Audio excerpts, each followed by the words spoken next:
Hello friends, track your career में आज आपका मैं बहुत दिल से वेलकम करती हूँ। जैसा कि मैंने आपको पहले बता रखा था, अपनी फर्स्ट वीडियो में मैंने बताया था कि मैं आपकी हेल्प करने वाली हूँ। जितनी भी गवर्नमेंट सेक्टर से रिलेटेड वैकेंसीज आ रही हैं, प्राइवेट सेक्टर से रिलेटेड वैकेंसीज आ रही हैं, उसके बारे में अपडेट दूंगी। साथ ही साथ मैंने ये बताया था कि यूपीपीसीएल में जितने भी अकाउंट से रिलेटेड टॉपिक होंगे, ठीक है, चाहे वो आपका ऑडिट से रिलेटेड हो, इनकम टैक्स से हो या फिर अकाउंट से रिलेटेड हो, वो सब मैं कवर करूँगी। साथ ही साथ मैं करंट अफेयर्स भी कवर करूँगी। जैसा कि हमें पता है कि एग्ज़ाम डेट आने वाली है यूपीपीसीएल की, तो मैं सबसे अच्छी चीज़ करने जा रही हूँ। मैं आपको कोई भी टॉपिक बाकायदा पढ़ाने वाली नहीं हूँ, ना ही मैं कोई आपको पूरी प्रॉपर क्लासेस दूंगी। ठीक है, मेरी जो वीडियो होंगी उसमें आपको सॉल्व्ड पेपर मिलेंगे और उन सॉल्व्ड पेपर में जो जो क्वेश्चंस आए हैं उनसे रिलेटेड क्या कॉन्सेप्ट लगा है मैं वो तैयार करूंगी, जिससे आपका फ़ायदा ये होगा, एक साथ आपके एक तरफ क्वेश्चंस तैयार हो जाएंगे, दूसरी तरफ उनसे रिलेटेड उनके पीछे का जो कॉन्सेप्ट है वो आपका क्लियर हो जाएगा। तो आपको यहाँ तक मेरी बात समझ में आ गई? तो बिना आज हम टाइम वेस्ट किए हुए चलिए आगे बढ़ते हैं अपनी वीडियो पे। तो जैसा कि है कि UPPCL assistant accountant 10 model test paper will be covered in my video, so everyone please get ready for it. Now we have to go forward the features of this video. Covering all the topics of account, approx 800 plus question will be covered. Yes guys, I am saying correct thing, I am telling you 800 plus questions मैं आपको covered करूँगी. This is more sufficient to clear that exam, क्योंकि इसमें accounts, audit, tax को मिला के उनका weightage काफ़ी ज़्यादा आता है। तो मैं जितने भी concept clear कराऊँगी, आपके जितने भी question होंगे उसमें आपका concept भी clear कर दूँगी, जिससे आपका टाइम टेकिंग कम होगा। हालांकि मैं चाहती तो आपको कॉन्सेप्ट बाय कॉन्सेप्ट पहले टॉपिक क्लियर कर देती, सारे टॉपिक के कॉन्सेप्ट क्लियर करती, फिर मैं क्वेश्चन सॉल्व कराती, पर मैंने उसके बीच का एक सॉल्यूशन निकाला जिससे आपका पेपर भी रेडी हो जाए और आपके सारे कॉन्सेप्ट भी क्लियर हो जाए। तो बिना टाइम वेस्ट करे हम चलिए आगे बढ़ते हैं। Let's start guys. So my first question is, bank reconciliation statement is prepared by, any guesses?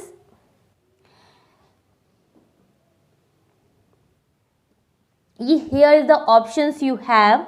Prepared by the customer to verify the cash book balance with the bank statement balance, prepared to verify the cash book, prepared to verify the passbook, prepared by the bank to verify the cash book.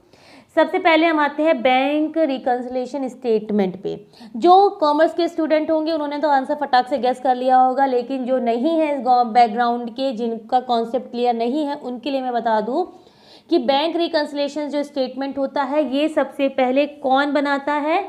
जिसका bank में account होता है, यानी कि customer. क्यों बनाता है? ठीक है, अब इसका एक कॉन्सेप्ट मैं आपको समझाती हूँ। मान लीजिए आपकी कोई शॉप है, ठीक है, आपके शॉप पे आपके रोज इनकम आती है, आप पैसे भी खर्च करते होगे, आप लोगों से पेमेंट के चेक रिसीव करते होगे, आप लोगों को पेमेंट के चेक देते भी होगे, ठीक है। तो इन सब का जो ब्यौरा होता है आप कहीं ना कहीं रफली लिखते हैं, लिखी जाती है। मतलब जितने भी शॉपकीपर्स होते हैं या जितने भी रिटेल के होते हैं वो कहीं पे इस चीज़ को नोट डाउन करते रहते हैं। वो पर्टिकुलर डे बाय डे अपनी पासबुक को प्रिंट नहीं कराते हैं। मंथ एंड में या जिनके वहाँ मंथली ट्रांजेक्शन ज़्यादा होता है या मिड ऑफ द मंथ में वो बैंक स्टेटमेंट निकाल के लाते हैं। बैंक स्टेटमेंट में देखते हैं कि जितने भी चेक उन्होंने इशूड किए, ठीक है, यानी फॉर द पेइंग पार्टी को, यानी पेमेंट के लिए जितने भी इशूड किए उतने में से कितने क्लियर हुए हैं, कितने लोगों ने अभी तक डिपॉजिट नहीं किया।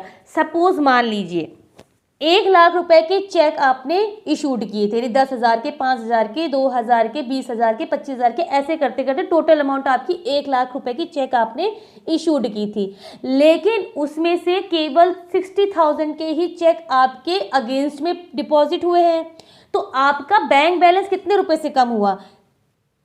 सिर्फ 60,000 से। लेकिन आपने अपने जो एक जर्नल बुक बनाई होगी, कैश बुक बनाई होगी, उसमें से आपने कितने माइनस कर दिए होंगे? पूरे के पूरे 1 लाख। तो क्या आपका वो रेक्टिफाई हो रहा है, मिल रहा है? नहीं।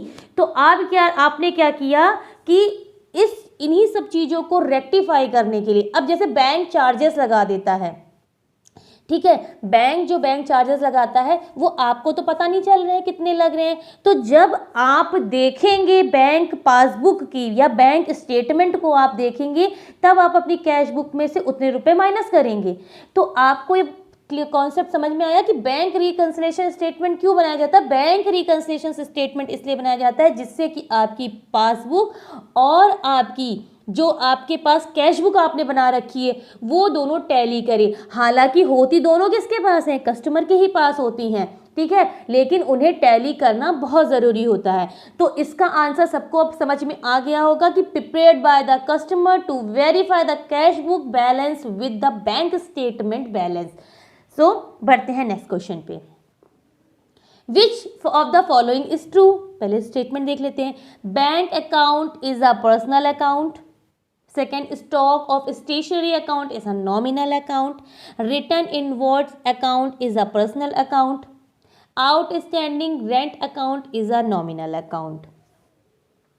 पहले बता दूं अकाउंट्स होते कितने तरीके के हैं? अकाउंट्स होते हैं 3 तरीके के। पहला होता है पर्सनल अकाउंट, दूसरा होता है आपका नॉमिनल अकाउंट,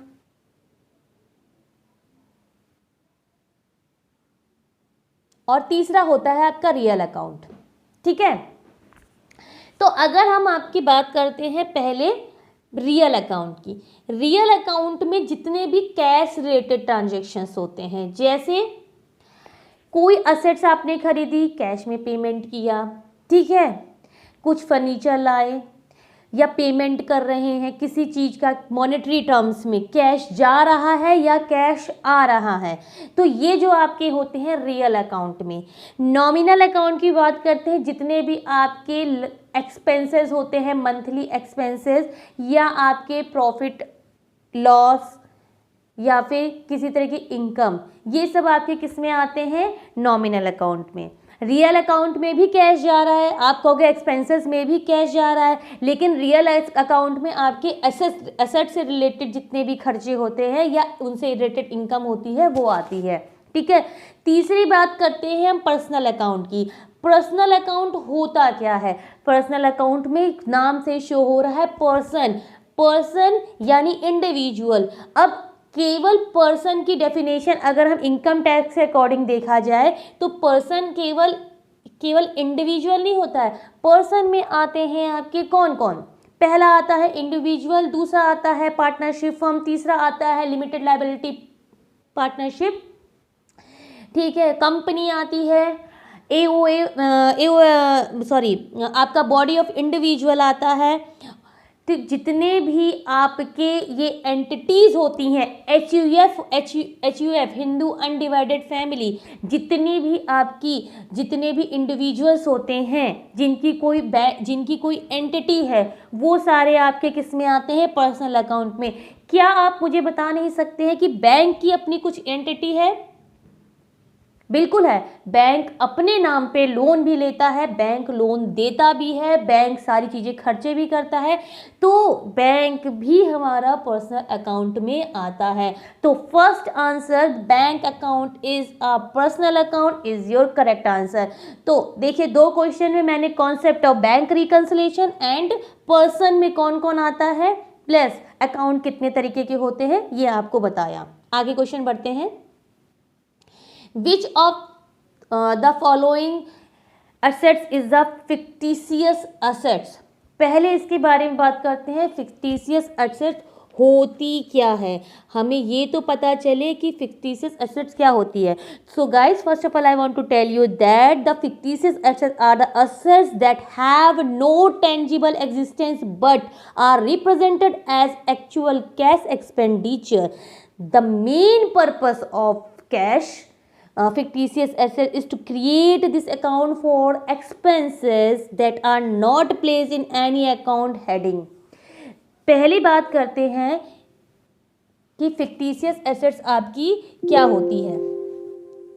वो खर्चे जिनका कोई टेंजिबल वैल्यू नहीं है। टेंजिबल वैल्यू यानी जिन्हें आप छू नहीं सकते हैं, जिन्हें आप सिर्फ फील कर सकते हैं, यानी ये खर्चे होंगे। ठीक है, तो ऐसे जो खर्चे होते हैं जो आपके मतलब कोई भी बिजनेस स्टार्ट करने से पहले के जो खर्चे होते हैं, जिसको किसी हेडिंग में अभी आप दिखा नहीं सकते हैं, वो आप बैलेंस शीट में किसी हेडिंग में नहीं आने वाले हैं, तो वो खर्चे आपके किस में आते हैं, फिक्टिशियस एसेट्स में। वो किस टाइप की एसेट्स होती हैं, तो उसमें एक होता है प्रीलिमिनरी एक्सपेंसेस अकाउंट, यानी बिजनेस को स्टार्ट करने से पहले जितने भी आपके खर्चे होते हैं वो सब किस में आते हैं, आपके फिक्टिशियस एसेट्स में आते हैं। सो गाइस, आपको इतना समझ में आया? Answer D is your correct answer. Now let's move forward for the next question. Trade expenses are shown. ये तो आप सबको पता ही चल रहा होगा, मुझे बताने की किसी को ज़रूरत नहीं है, पर मैं बताऊंगी कि इसके पीछे रीज़न क्या है। No, don't worry about it. Trade expenses are shown in, first answer is debit side of trading account, या क्रेडिट साइड, या debit side of profit and loss account, या credit side of profit and loss account. सो पहले मैं आपको बताती हूँ कि ट्रेड एक्सपेंसेस होता क्या है। ठीक है, वो खर्चे जो आपके व्यापार से रिलेटेड होते हैं। ठीक है, अब ट्रेड एक्सपेंसेस दो तरीके के होते हैं, मैं बताती हूँ कैसे कैसे। ट्रेड एक्सपेंसेस दो तरीके के होते हैं, एक होता है डायरेक्ट और एक होता है इनडायरेक्ट। जब हम बात करते हैं डायरेक्ट ट्रेड एक्सपेंसेस की, डायरेक्ट ट्रेड एक्सपेंसेस वो होते हैं जब आप के फैक्ट्री में, यहाँ जहाँ पे आपका मैन्युफैक्चरिंग का काम होता है, तो वहाँ पे रॉ मटेरियल समझ रहे हैं, कच्चा माल यानी कि किसी प्रोडक्ट को बनाने के लिए। अब मैं जैसे फॉर एग्जांपल लेती हूँ, अगर आपकी बिस्किट की फैक्ट्री है, ठीक है, अब बिस्किट की फैक्ट्री के लिए आपको बिस्किट बनाने के लिए या कुकीज़ बनाने के लिए what you need floor, you need refined floor. दो तरीके की ज़रूरत पड़ेगी, या तो आप आटे की बिस्किट बनाओगे या तो आप मैदे की बिस्किट बनाओगे। तो उनको लाने तक, ठीक है, उनको फैक्ट्री में पहुंचाने तक, मैन्युफैक्चरिंग प्रोसेस तक, वो जो खर्चे होते हैं वो होते हैं आपके डायरेक्ट ट्रेड एक्सपेंसेस। तो वो जो जितने भी डायरेक्ट एक्सपेंसेस होते हैं वो आपके आएंगे किस में, वो आपके आते हैं ट्रेडिंग अकाउंट में।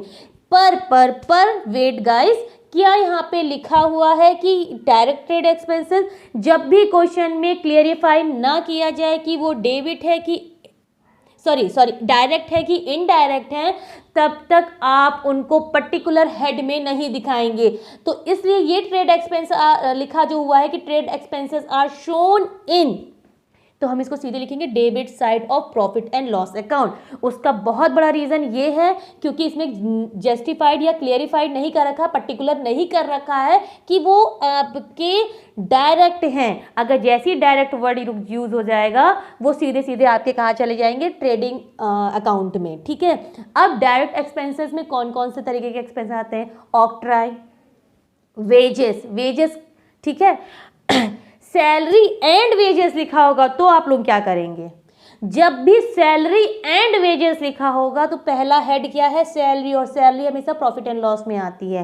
वेजेस एंड सैलरी लिखा होगा तो हमेशा हम उसको ट्रेडिंग अकाउंट में डालेंगे। ठीक है, उसका हमेशा इनपुट कहाँ करा जाएगा, ट्रेडिंग अकाउंट में किया जाएगा।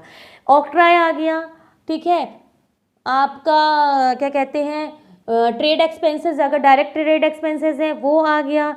कैरेज आ गया, ठीक है, कैरेज इनवर्ड है तो ठीक है, लेकिन कैरेज आउटवर्ड है तो वो आपका पीएल में जाता है। आगे बात समझ में, क्योंकि कैरेज आउटवर्ड आते ही आपका किस में वो इंक्लूड हो जाता है, सेल का पार्ट इंक्लूड हो जाता है। तो सेल में आते ही वो किस में चला जाएगा, आपके पीएल में। समझ में आ गया इतनी मेरी पॉइंट? तो इसका आंसर आपको पता चल गया होगा, मुझे अब बताने की बार बार ज़रूरत नहीं है। आते हैं नेक्स्ट क्वेश्चन पे। Adjustment entry of interest on capital invested by owner effects.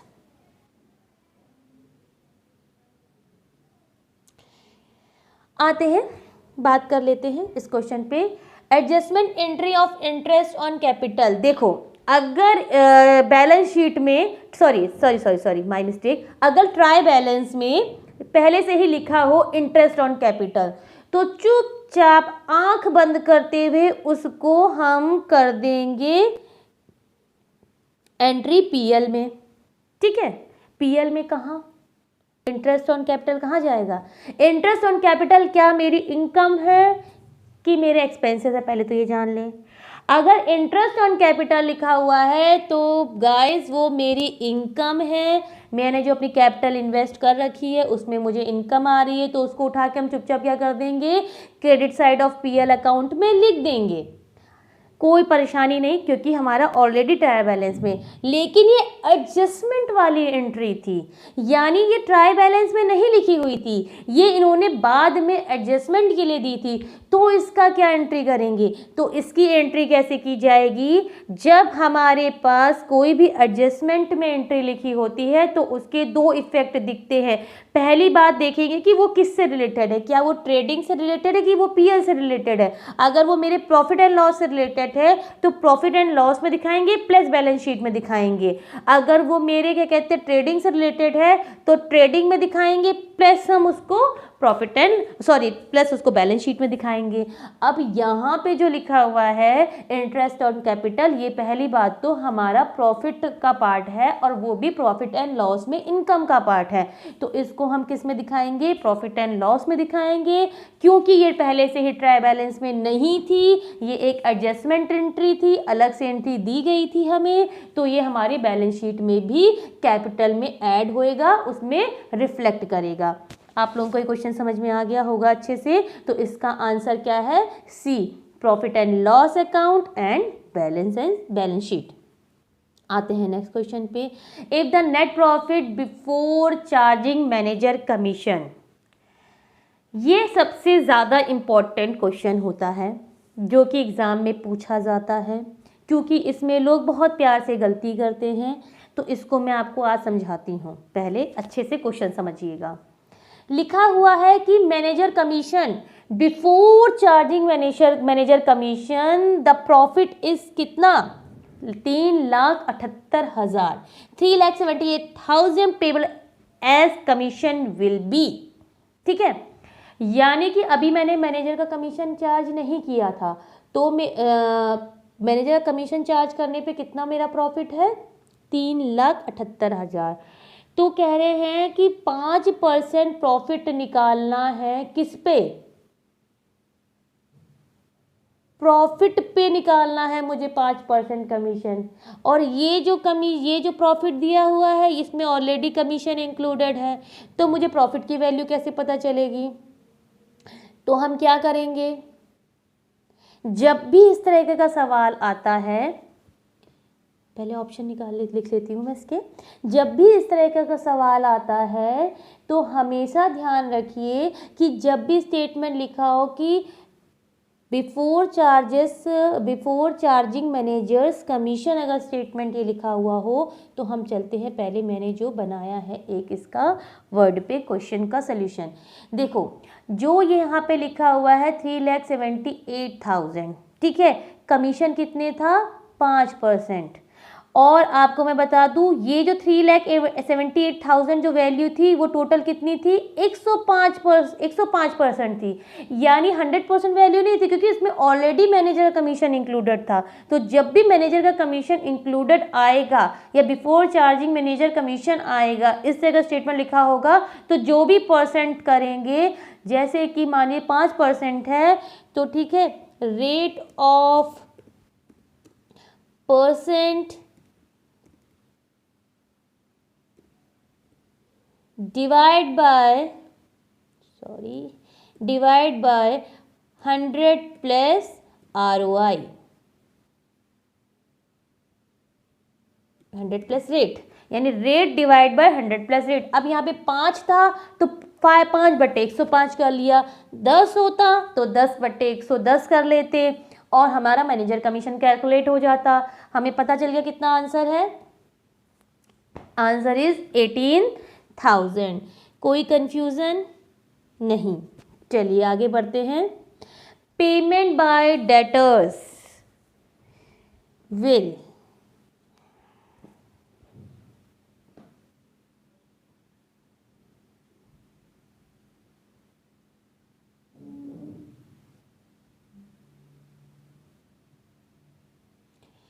कुछ दिमाग चला? चलिए मैं डिस्कस करती हूँ। Payment by debtors will, debtors ने पेमेंट दिया, ठीक है। अब जैसे आप लोगों को अच्छे से पता होगा, आप लोग एक डेटर्स पर लिखते हैं, किसमें? बैलेंस शीट में लिखते हैं। उसका प्रोविजन आप किस में दिखाते हैं? प्रॉफिट एंड लॉस में दिखाते होंगे। अब मान लीजिए 50,000 के डेटर्स ड्यू थे, यानी ये अभी डेटर्स से जिन्होंने आपको पैसा देना था, उसमें से 10,000 लोगों ने पैसा दे दिया। क्या कुछ बैलेंस शीट में असर पड़ेगा? सोचिए थोड़ा सा। नहीं पड़ेगा। क्यों भाई? आप कुछ लोगों के दिमाग में क्वेश्चन आया होगा, क्यों भाई कैश आ जाएगा, 10,000 रुपये दिया है, कैश 10,000 बढ़ गया, ठीक है मान गए, लेकिन 10,000 डेटर्स तो कम हो गए ना, तो नल एंड वाइड कुछ फर्क नहीं पड़ा, कोई भी फर्क नहीं पड़ा बैलेंस शीट के वैल्यू पे, बैलेंस शीट की एज इट इज वैल्यू रही। हाँ, बस आपके डेटर्स कम हो गए, आपकी कैश बढ़ गया या आपका बैंक बैलेंस बढ़ गया, जो उसमें भी आप मेंटेन करते हो, कैश में मेंटेन करते हो, कैश में रखते होगे तो कैश बढ़ेगा, बैंक में पैसा रखते हो तो बैंक की वैल्यू बढ़ जाएगी। लेकिन क्या आपकी असेट्स की टोटल में कोई फर्क पड़ेगा?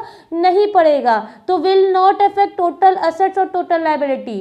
टोटल एसेट्स यानी फोर्थ पॉइंट, सीधे सीधे कुछ भी फर्क नहीं पड़ेगा ना आपके टोटल एसेट्स पे ना आपके टोटल लायबिलिटीज में। इस क्वेश्चन को ज़्यादा और एलिब्रेट करने की ज़रूरत नहीं है, सिंपल सी बात है। किसी का पैसा बाकी था मुझे देना, मेरे डेटर्स 50,000 के डेटर्स बाकी थे, जिसमें तो 10,000 रुपये मुझे मिले, तो मैंने अपनी कैश में दिखा दिया। इधर मैंने कैश बढ़ाई तो उधर मैंने डेटर्स कम कर दिया, तो भी मेरी वैल्यू पे कुछ भी, टोटल वैल्यू पे कोई फर्क नहीं पड़ा। चलिए नेक्स्ट क्वेश्चन पे आते हैं। Due date of bill of exchange drawn और 30 जनवरी 2015 फॉर 1 मंथ। सबसे पहले बता दूं बिल ऑफ एक्सचेंज क्या होता है। इसे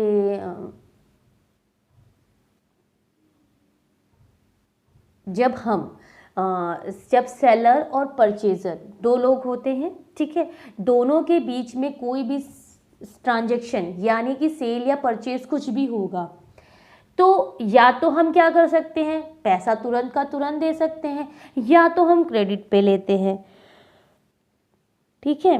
अगर हम क्रेडिट पे लेते हैं तो क्या करेंगे?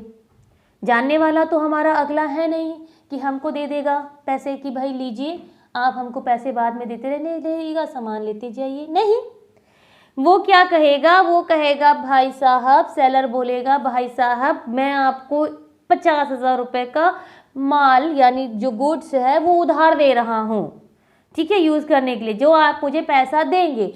कब देंगे इसका मुझे बताना चाहिए। तो उसके लिए सेलर विल यानी seller is a debtor will write down a letter on a creditor means purchaser that the particular amount by will be refund by या paid by this person on this date.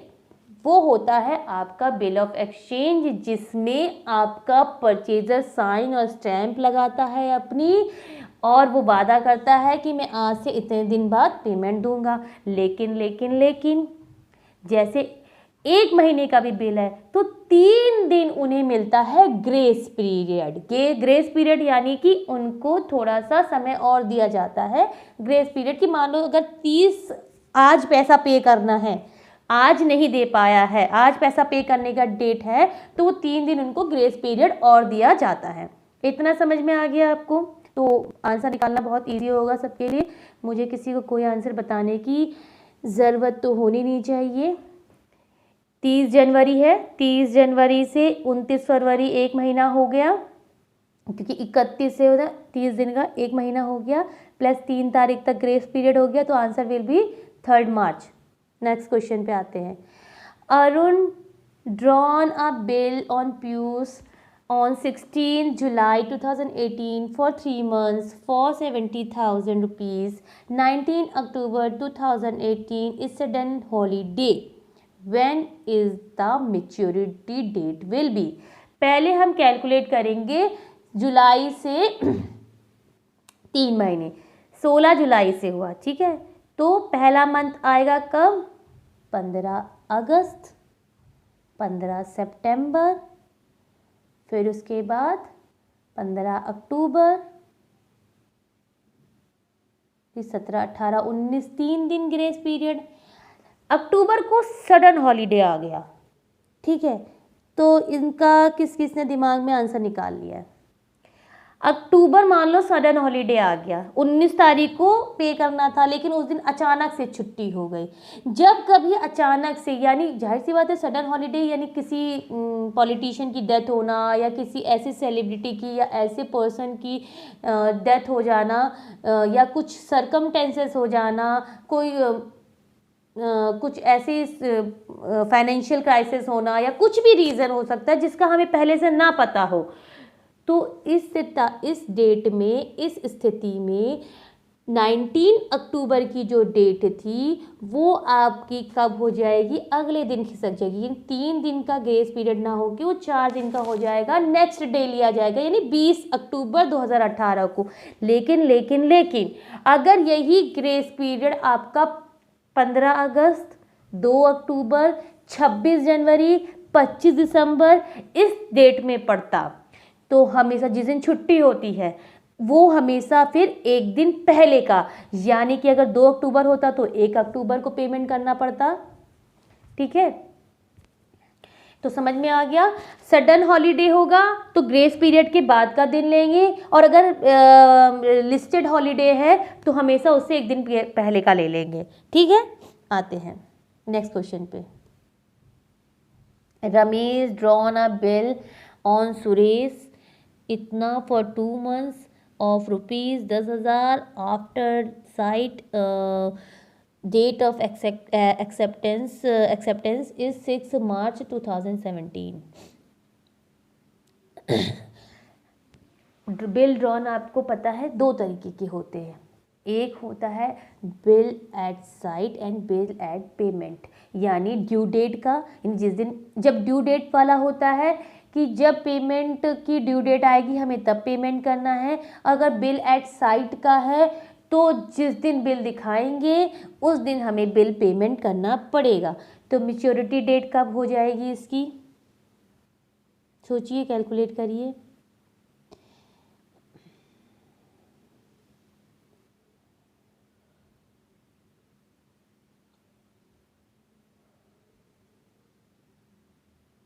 दो तारीख को 2 महीने का period लिया गया था, तो मार्च से 6 अप्रैल हुआ आपका फर्स्ट मंथ, ठीक है।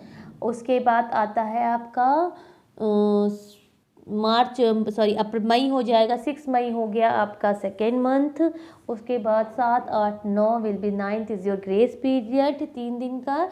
तो 9th May 2017 is your right answer।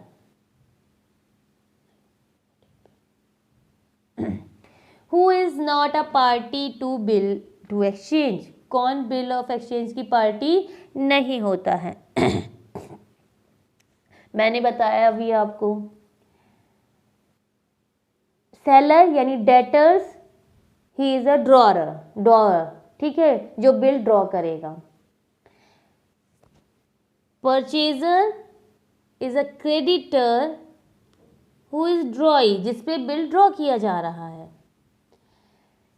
इंडोर्सर, जिसपे बिल इंडोर्स कर देते हैं। मान लीजिए एक्स ने वाई पे बिल लिखा, ठीक है, अब एक्स ने वो बिल मुझे इंडोर्स कर दिया, ठीक है, तो मैं क्या हो गए, इंडोर्सर। तो हम 3 तो पार्टी हो गए, चौथा पार्टी जो बीच में लिखा हुआ है investor, there is a no role of it, तो आंसर पता चल गया होगा। Who is not a party of bill of exchange is C, investor. A receipt is a capital receipt because, सबसे पहले मैं आपको बताऊंगी कि कैपिटल रिवेन्यू या कैपिटल एक्सपेंडिचर या कैपिटल रिसिप्ट या रिवेन्यू एक ही चीज होते हैं, क्या होते हैं? ऐसे खर्चे, पहले हम बात करते हैं खर्चों पे। ऐसे खर्चे जो मेरे एसेट्स पे किए जाए, या कुछ ऐसे खर्चे जिनको एसेट्स में करने पर उनकी लाइफ बढ़ जाए या उनकी प्रोडक्टिविटी बढ़े या उनकी वर्किंग लाइफ इंक्रीज हो जाए, तो इस तरह के खर्चे को हमेशा हम कैपिटल एक्सपेंडिचर बोलते हैं। जैसे कि एक बात बताती हूँ, घर है आपका, आपने घर पे पूरा नॉर्मल फर्श हटा के मार्बल करा दिया, नॉर्मल पेंट हटा के पुट्टी और उसमें बकायदा पेंट वाला प्लास्टिक पेंट सब कुछ करा दिया। उससे आपने क्या किया, अपने घर की लाइफ को और बढ़ाया, वैल्यू और बढ़ा दी। तो जब ये चीज़ होगी तो ये खर्चे क्या आप हर साल ये काम करोगे? नहीं, आने वाले अगले 10 साल तक ये काम नहीं करोगे या 5 साल तक नहीं करोगे। तो इस तरह के जो खर्चे होते हैं ये आपके कैपिटल एक्सपेंडिचर्स होते हैं। तो कैपिटल एक्सपेंडिचर आपको क्लियर हो गया। अब कैपिटल रिसिप्ट क्या होती हैं आपकी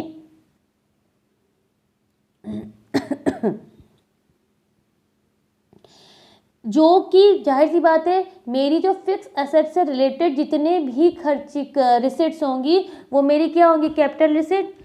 उनको बेचने से मुझे जो भी मिलेगा वो क्या मिलेगा, कैपिटल रिसिप्ट होगी। तो आपको कॉन्सेप्ट समझ में आ गया। रिवेन्यू एक्सपेंडिचर क्या होते हैं? रिवेन्यू एक्सपेंडिचर वो होते हैं जो आपके मंथ ऑन मंथ खर्चे होते रहते हैं या रिकरिंग होते हैं या उस टाइप के खर्चे हमेशा होते रहते हैं। इस टाइप के खर्चे आपके रिवेन्यू एक्सपेंडिचर्स होते हैं। तो कैपिटल एक्सपेंडिचर में सबसे सिंपल सी बात है कि ऐसे वो एक्सपेंडिचर जिनको करने से एसेट्स की लाइफ बढ़ जाए या उनकी वर्क प्रोडक्टिविटी बढ़ जाए, this is call your capital expenditure. उन्हीं से जो आपकी रिसिप्ट्स होती हैं, this is call your capital receipts. तो it is related to your fix assets. Next question पे आते हैं। Any donation received for specific purpose is a, कोई स्पेसिफिक पर्पस के लिए आपने कुछ खरीदा है, कुछ इनकम आई है, कोई डोनेशन मिला है, तो ये जो भी आपकी इनकम होगी, जो भी आपके खर्चे होंगे। अब देखो पहले हम बताएं कि जो डोनेशन आपको मिलता है ये डोनेशन किस चीज़ के लिए मिलता है।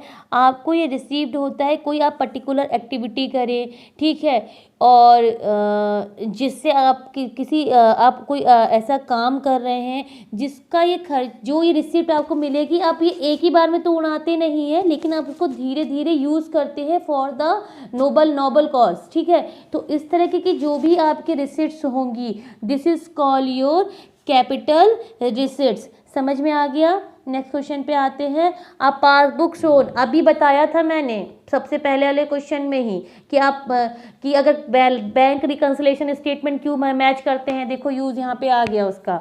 अब बोल रहा है passbook shown a debit balance of ₹45,000 on 31 March.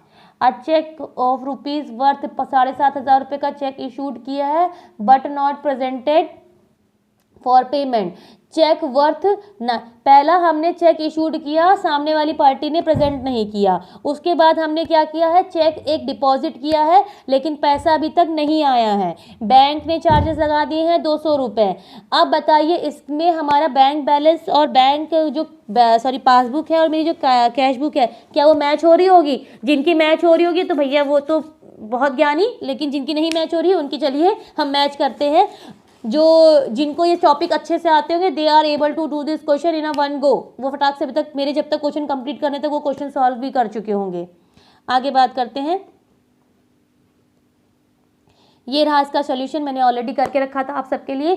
Balance देखिए, balance as per cash book क्या था मेरा, 45,000 रुपये, ठीक है। उन्होंने कहा कि चेक इशूड करिए लेकिन अभी तक चेक पर प्रेजेंट नहीं हुई, यानी 7,500 रुपये की जो आपने अपने से चेक इशूड किया था उसने आपने उसको ऑलरेडी अपने में से माइनस करके दिखा दिया होगा कैश बुक में से। यानी आपकी कैश बुक कितनी, हमेशा पहले याद रखिएगा हम क्या लेके चलेंगे, cash book, balance as per cash book लेके चलेंगे, ठीक है गाइस। अब आते हैं, बात करते हैं इस पर। आपने अपने जो कैश बुक होगी उसमें से उस पैसों में से 7,500 रुपये ऑलरेडी माइनस कर रखे थे, ठीक है। लेकिन अभी तक क्या किया, इस मंथ के एंड तक उन्होंने, कस्टमर ने क्या किया है, आपके चेक प्रेजेंट नहीं करी है, तो ये आपके 7,500 रुपये उसमें ऐड हो जाएंगे। जैसे ये 7,500 रुपये ऐड होंगे आपके, तो वैल्यू कितनी हो गई, 52,500। अब आपने एक चेक डिपॉजिट किया था, आपने जब चेक डिपॉजिट करने के लिए भेजा तो आपने उसमें फटाक से लिख दिया होगा भैया मेरे पे आएंगे 9,800 रुपये, पर आए नहीं आए क्योंकि वो कलेक्ट ही नहीं हुए हैं। तो इतने से आपने अपनी कैश बुक को ज़्यादा दिखा रखा था, तो जितने कैश बुक को ज़्यादा दिखा रखा था उतने से कैश बुक को माइनस कर दो। कितना माइनस कर दिया आपने? 8,900 रुपये, ये माइनस करेंगे। बैंक चार्जेस, मैंने आपको बताया था कि बैंक ने आप पे चार्जेस लगाया, कितना रुपए? 200 रुपये। ये आपके पासबुक में से तो गायब है, पर क्या ये आपके कैश बुक में से गायब है? नहीं गायब है, तो इसको भी गायब करेंगे। तो कितना हो गया आपका? वैल्यू आई, आंसर कितना आया? 42,500 रुपये। तो आंसर आपको पता चल गया, 42,500 रुपये। नेक्स्ट क्वेश्चन पे आते हैं। अब started business with a capital of ₹50,000 out of which ₹20,000 as borrowed, what will be the entry? दिमाग में थोड़ा सा कौतूहल मचा होगा, चलिए इसको भी सॉल्व कर लेते हैं फटाफट। भाई देखिए, क्या इसमें जस्टिफाई कर रखा है अलग से कि हम और भी कुछ मोड में, इन्वेस्टमेंट के मोड में पैसा लाए हैं? नहीं, उसने दो तरीके से बताया। उसने कहा मैंने भाई बिजनेस स्टार्ट किया तो मेरी टोटल कैपिटल लगी 50,000, जिसमें से 20,000 मैंने उधार मांगा था, तो मैंने खुद से कितना लगाया? 30,000 रुपये लगाया ना। तो जो खुद से पैसा हम लगाते हैं उसको हम किस में लिखते हैं? उसको हम कैश में तो लिखते हैं। आइए इसकी एंट्री देखते हैं फटाक से, बिना टाइम वेस्ट किए हुए। Cash account debit 50,000, to capital account 30,000, to loan account 20,000। तो आंसर पता चल गया। Cash account debit 50,000, capital account 20,000 and loan account is your 30,000। Sorry. तो आंसर किसी को मुझे बताने की अब ज़रूरत नहीं है, सबको आंसर अपने पता चल गए होंगे। Cash account debit, capital account ठीक है। तो ये रहा आज का video.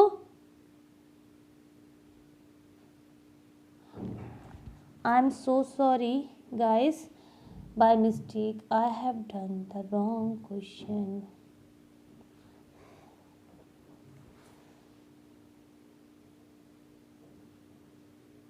Sorry, cash account, sorry cash account debit 50,000, capital के मोड में कितनी आ रही है? यानी जो अब कैपिटल के रूप में नॉर्मल हम क्या एंट्री करते हैं? Cash account debit to capital, ठीक है। तो आपका 30,000 प्लस 20,000। तो आंसर आपको पता चल गया। Cash account debit 50,000, capital account 30,000, loan account 20,000। Answer number B, ठीक है। तो यहाँ पे आज की इतनी है, यही मेरे आज तक के क्वेश्चन है। I hope this will going to be help you out in your completing your this particular exam and किसी को कोई भी क्वेश्चन है, किसी भी टॉपिक से रिलेटेड है, बैंक, चाहे बैंक रिकन्सिलेशन हो, चाहे आज जितने भी टॉपिक कवर किए हैं मैंने, ठीक है, इनसे रिलेटेड जितने भी क्वेश्चंस हैं किसी के माइंड में, वो मेरे से पूछ सकता है। कमेंट सेक्शन में आप मेरे से ज़रूर क्वेश्चन पूछिए। एंड आपको अगर मेरा वीडियो अच्छा लगा हो प्लीज़ लाइक करें, शेयर करें, सब्सक्राइब करें। Bye bye. Hello friends, track your career में आज